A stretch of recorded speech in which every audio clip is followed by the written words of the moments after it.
Hello बच्चों, education research वाला में आपका स्वागत है। मैं बबलू सरोज आपका अपने चैनल पर तहे दिल से स्वागत करता हूं। तो बेटा हमने कहां तक पढ़ाया था आप लोग को? प्रकाश का अपवर्तन के बारे में पहला चैप्टर हो गया था, कुछ न्यूमेरिकल्स हमने देखे थे। आज हम नया चैप्टर स्टार्ट करने वाले हैं जिसका नाम है रिफ्रैक्शन ऑफ लाइट, प्रकाश का अपवर्तन। ठीक है ना बेटा? परावर्तन हमने देख लिया था, आज हम क्या पढ़ने वाले हैं? अपवर्तन के बारे में पढ़ने वाले हैं। तो चैप्टर का नाम क्या है लल्ला? Refraction of light. Refraction of light बहुत इंपॉर्टेंट है एग्जाम के दृष्टिकोण से, तो आप लोग बहुत ध्यान से पढ़ना, इससे क्वेश्चन बनता ही बनता है। ठीक है? तो रिफ्रैक्शन ऑफ लाइट हेडिंग डाल लीजिए, ये चैप्टर का नाम है आपका। ठीक है ना? हिंदी में बात कहें बेटा तो इसको हम कहते हैं प्रकाश का अपवर्तन। प्रकाश का क्या बेटा? अपवर्तन। ठीक है? क्या कहते हैं? प्रकाश का अपवर्तन। ठीक है? तो चलो अब इस चैप्टर में बेटा सबसे पहले जो हमारी हेडिंग आएगी उसका नाम है रिफ्रैक्टिव इंडेक्स। ठीक है सर? क्या सर हो रहा है ना? चल रहा है कि नहीं चल रहा है यहां पर?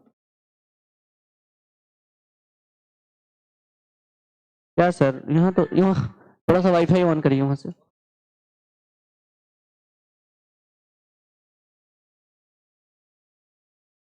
चलिए बेटा, तो अब पहला जो टॉपिक है हमारा लल्ला वो क्या है? Refractive index. ठीक है? रिफ्रैक्टिव इंडेक्स, इसको हिंदी में कहते हैं बेटा अपवर्तनांक। क्या कहते हैं? अपवर्तनांक।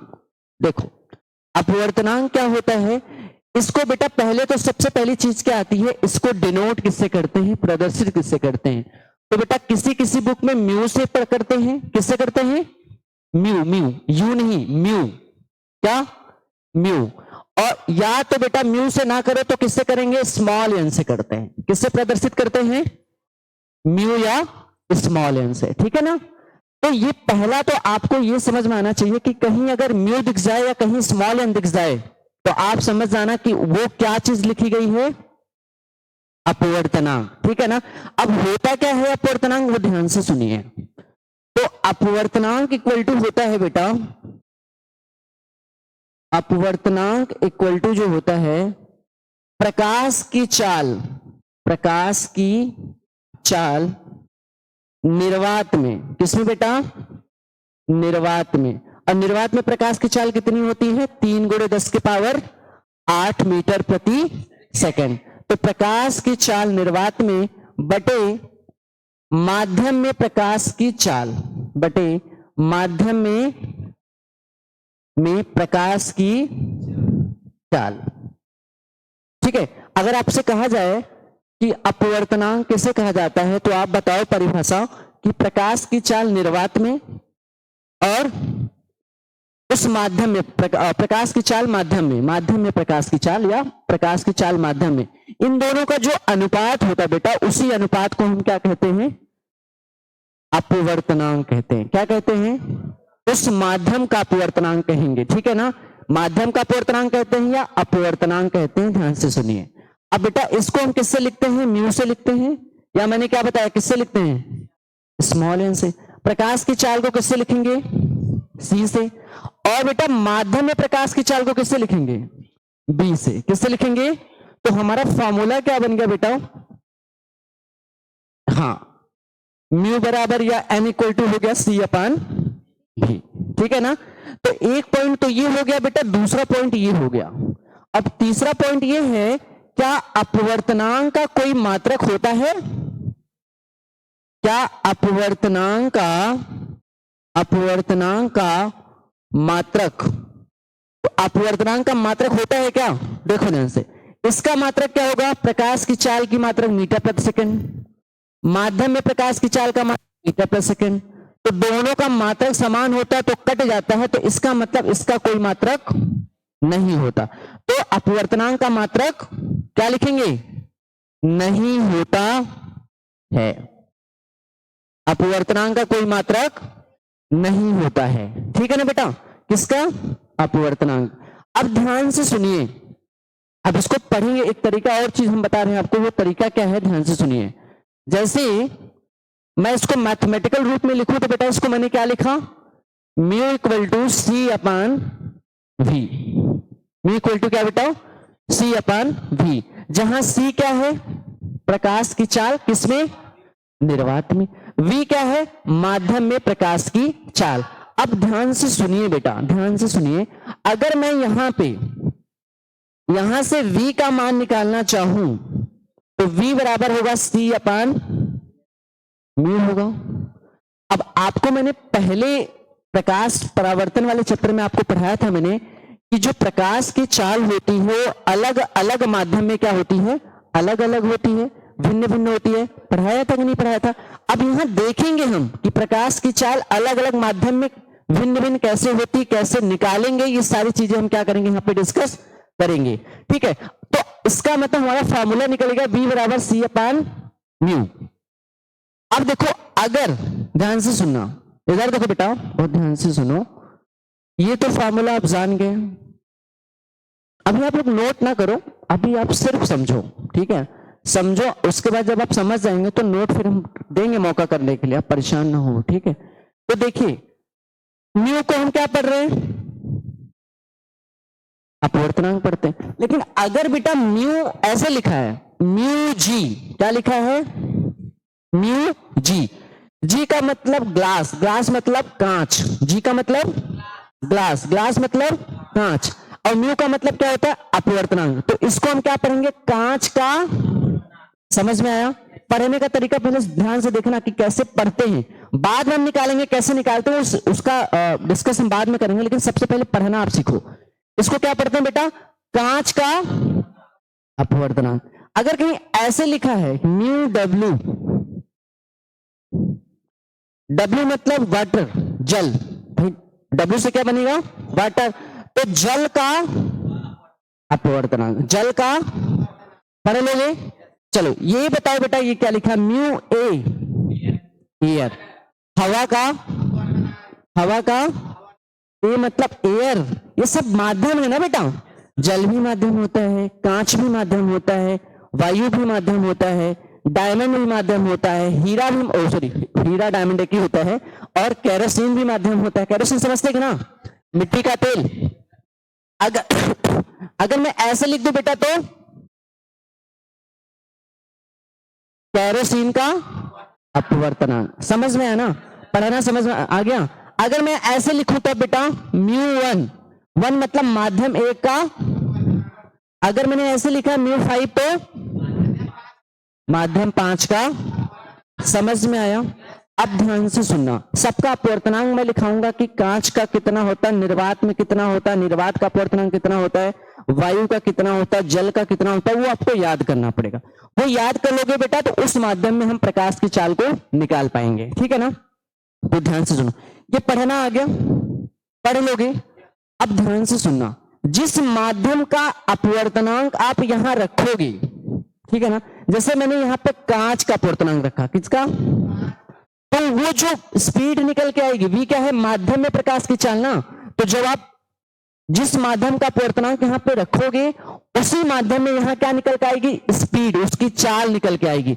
अगर हमने कांच का अपवर्तनांक रखा है तो ये जो चाल निकल के आएगी किस में आएगी, कांच में। तो जैसे मैं म्यूजी को पढ़ता हूं कांच का क्या, वैसे बीजी को क्या पढ़ूंगा, कांच की चाल नहीं, प्रकाश की चाल किसमें, कांच में, ठीक है ना, कांच में प्रकाश की चाल, कांच भी मतलब चाल है ना, माध्यम में प्रकाश की चाल है, और कौन से माध्यम में, कांच में, तो कांच में प्रकाश की चाल। अगर मैं बी डब्ल्यू लिखूं तो बेटा इसको क्या पढ़ेंगे, जल में प्रकाश की चाल, समझ में आया? अगर मैं ऐसे लिखूं वी ए तो इसको क्या पढ़ेंगे, वायु में प्रकाश की चाल, समझ में आया? पढ़ना समझ में आया? तो जिस माध्यम का अपवर्तनांक रखोगे उसी माध्यम में प्रकाश की चाल निकल के आएगी। अगर मैं ऐसे लिख दूं बेटा, ध्यान से सुनो,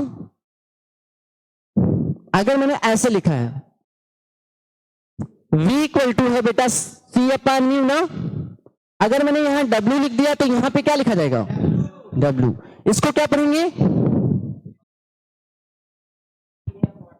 यहां यहां क्या पढ़ेंगे इसको, जल का अपवर्तनांक, और ये क्या है, जल में प्रकाश की। तो पढ़ना अगर आ गया बेटा ना, तब आप हर चीज देखो, निकालना तो आसान है, आप निकाल लोगे, कैलकुलेशन सबको आता है, गुणा भाग सबको आता है, लेकिन पहले पढ़ना सीखो कि कैसे पढ़ेंगे इसको, क्या पढ़ेंगे। समझ में आया कि नहीं आया? अब देखो, ये तो समझ में आ गया कि पढ़ना कैसे है, समझ में आया।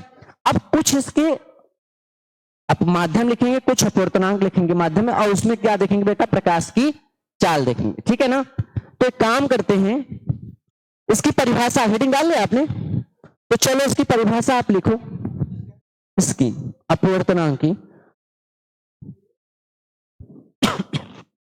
अपवर्तनांक की परिभाषा लिखिए। लिखिए क्या बेटा, लिखो, प्रकाश की चाल निर्वात में तथा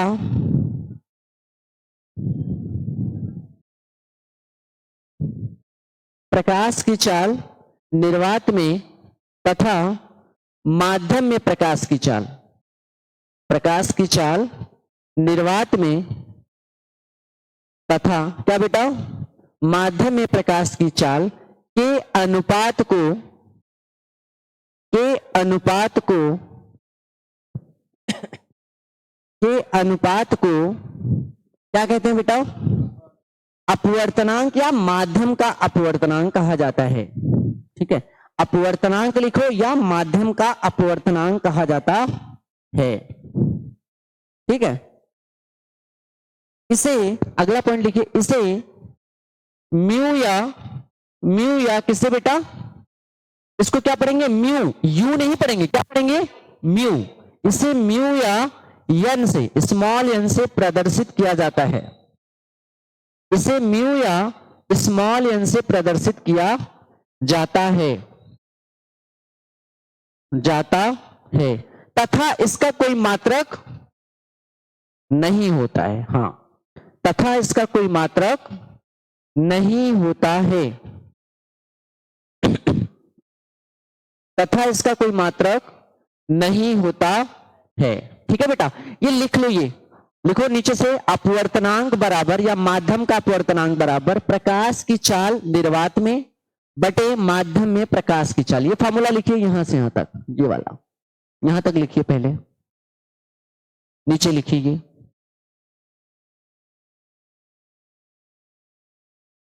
और ये बेटा बहुत इंपॉर्टेंट है, ये वाला चैप्टर मोस्ट इंपॉर्टेंट है एग्जाम के दृष्टिकोण से, तो आपको बहुत ध्यान से पढ़ना है बेटा इसको, ठीक है ना।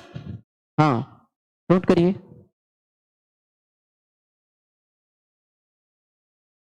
हो गया ये, चलो पढ़ना आ गया सबको, कैसे पढ़ेंगे, हाँ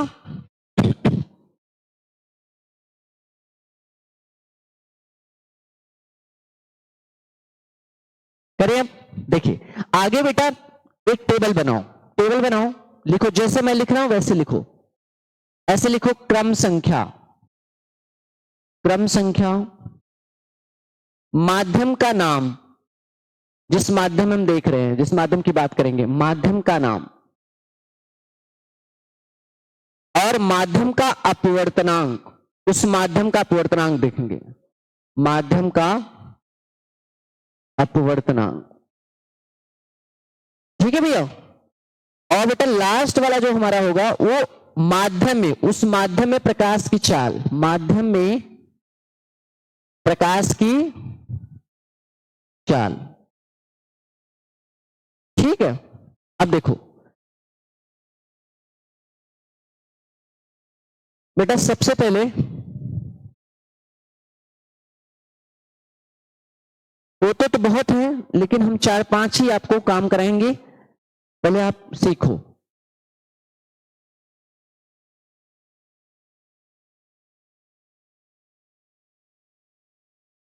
पहले ध्यान से देखो आप लोग,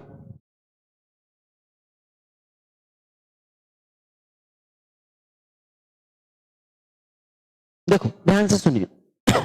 सबसे पहले बेटा आता है निर्वात, क्या आता है, निर्वात। अगर आपसे पूछा जाए कि निर्वात का अपवर्तनांक कितना होता है, तो कितना होता है बेटा, कितना होता है, 1। इसका कोई मात्रक होगा क्या, नहीं, अभी लिखा है ना, तो निर्वात का अपवर्तनांक कितना, 1। और और निर्वात में प्रकाश की चाल कितनी होती है, ध्यान से सुनना। कैसे निकालेंगे प्रकाश की चाल? भाई आपको तो पता है, या तो मैंने बता रखा है निर्वात में प्रकाश की चाल कितनी होती है, 3 × 10⁸ ये तो आपको पता है। 3 × 10⁻, क्या बेटा, 8 मीटर प्रति सेकंड। अब दूसरा बेटा हम लेते हैं वायु। क्या लेते हैं? वायु का अपवर्तनांक निर्वात से थोड़ा सा क्या होता है, ज्यादा होता है, 1.00059 ऐसे, या अप्रॉक्सीमेट लगभग 1 के बराबर, या लगभग हम क्या कह सकते हैं, 1 ही मानो इसको, ठीक है ना।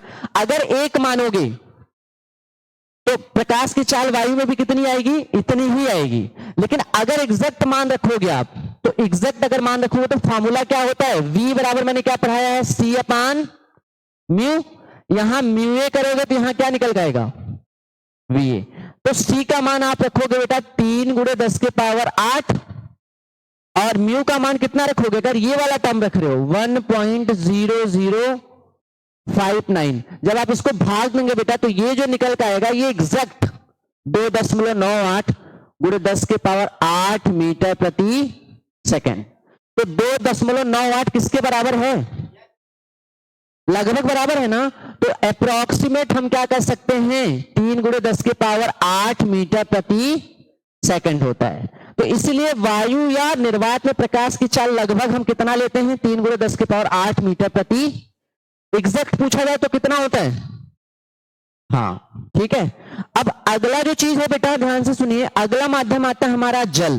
क्या बेटा, जल का अपवर्तनांक होता है बेटा 4/3। इसको हम लिखेंगे क्या बेटा, 1.33। भाग देंगे तो यही तो आएगा ना, 1.33।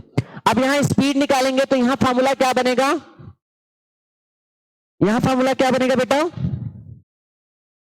यहां फॉर्मूला बनेगा आपका जैसे इसको बनाए थे, यहां पे हो जाएगा VW बराबर C/μW। यही तो होगा ना बेटा। C का मान आप जानते हैं कितना होता है, 3 × 10⁸, और μW का मान कितना, 4/3 ना। ये किसका अपवर्तनांक है, जल का अपवर्तनांक है। ये जल है, जल का अपवर्तनांक कितना, 4/3। ये 3 ऊपर चला जाएगा तो 3 × 3 = 9, 9 × 10⁸ कितना, 8, और बटे कितना, 4। 4 का भाग देंगे जब इसमें तो निकलेगा कितना, 2.25। 9 में भाग देंगे तो यही तो आएगा, और गुणे कितना, 8 मीटर प्रति सेकंड। समझ में आया। तो बेटा प्रकाश की चाल किसमें, जल में कितनी होती है, समझ में आया। और अगला बेटा कांच। क्या बेटा, कांच। कांच का अपवर्तनांक होता है 3/2। ये याद कर लेना ये चीज। और इसको हम क्या लिखेंगे बेटा, 1.5। भाई 3 में 2 का भाग देंगे क्या आएगा, 1. अब यहां पे स्पीड निकालेंगे तो फॉर्मूला क्या होगा, bg बराबर C/μg। क्या बेटा, C/μg। अब देखो ध्यान से, अब इसको सॉल्व करें बेटा तो कितना आएगा, C का मान कितना होता है, 3 × 10⁸, और μg का मान कितना है, 1.5 या 3/2। 2 ऊपर चला जाएगा तो 3 दूनी 6, 6 × 10⁸, बटे कितना, 3, 3 × 1 = 3, 3 दूनी 6 हो जाएगा ना। तो इसका मतलब यह आ जाएगा 2 × 10⁸ मीटर प्रति। तो प्रकाश की चाल कांच में कितनी होती है, 2 × 10⁸ मीटर प्रति सेकंड। समझ में आया। ऐसे जल हीरे का निकाल लेंगे। हीरे का अपवर्तनांक होता है बेटा 2.42। कितना, 2.42। अब यहां पे करेंगे तो इसका मतलब यहां पे आएगा VD, D मतलब डायमंड। VD बराबर हो जाएगा बेटा C/μD, और C का मान कितना होता है, 3 × 10⁸, और μD का मान 2.42। 3 में 2.42 का भाग देंगे बेटा तो 1 समथिंग करके आएगा। तो आप लोग सॉल्व कर लेना तो 1 शायद 1-2 करके ऐसे कुछ आएगा, गुणे 10⁸ मीटर प्रति सेकंड। आप इसको सॉल्व कर लेना ये, ठीक है ना। 3 में 2.42 का भाग दे लेना तो जो आंसर आएगा 1 करके आएगा। कितना आता है ये देख लेना, और गुणे 10⁸ मीटर प्रति सेकंड आएगा, ठीक है ना। अब देखो यहां पे हम देख रहे हैं बेटा सबका अपवर्तनांक हमें पता चल गया, और प्रकाश की हमने क्या लिखा था कि प्रकाश की चाल भिन्न भिन्न माध्यम में भिन्न भिन्न होती है। निर्वात में अलग है, वायु में अलग है, जल में अलग है, कांच में अलग है, हीरे में अलग है। समझ में आया? क्यों अलग अलग हो रहा है? क्योंकि माध्यम अलग अलग है, माध्यम का अपवर्तनांक अलग अलग है, इसलिए प्रकाश की चाल भी क्या हो रही है? किसी में प्रकाश ज्यादा तेजी से चलेगा, किसी में प्रकाश स्लो चल रहा है। सबसे ज्यादा किसमें होती है? निर्वात में। उससे कम किसमें होती है? फिर उससे कम, ठीक है, और उससे कम, और सबसे कम किसमें होती है? हीरा में। समझ में आया? तो आपसे पूछा जाए प्रकाश की चाल सबसे कम किसमें होती, तो सबसे ज्यादा किसमें होती है? समझ में आया बेटा? बता लोगे ना? और भी माध्यम थे, लेकिन अब टाइम आपका खत्म हो चुका है। आगे यहीं से कल टॉपिक डिस्कस करेंगे। इतना समझ में आया कि नहीं आया? समझ में आया? कल आगे इसमें बहुत सारी चीजें भी रह गई हैं, उसको हम कल देखेंगे, कल डिस्कस करेंगे, ठीक है ना? तो बस आज के लिए बस इतना करते हैं, इसको नोट कर लो, और इसके आगे हम क्या करेंगे? कल डिस्कस करेंगे, ठीक है बेटा? चलो।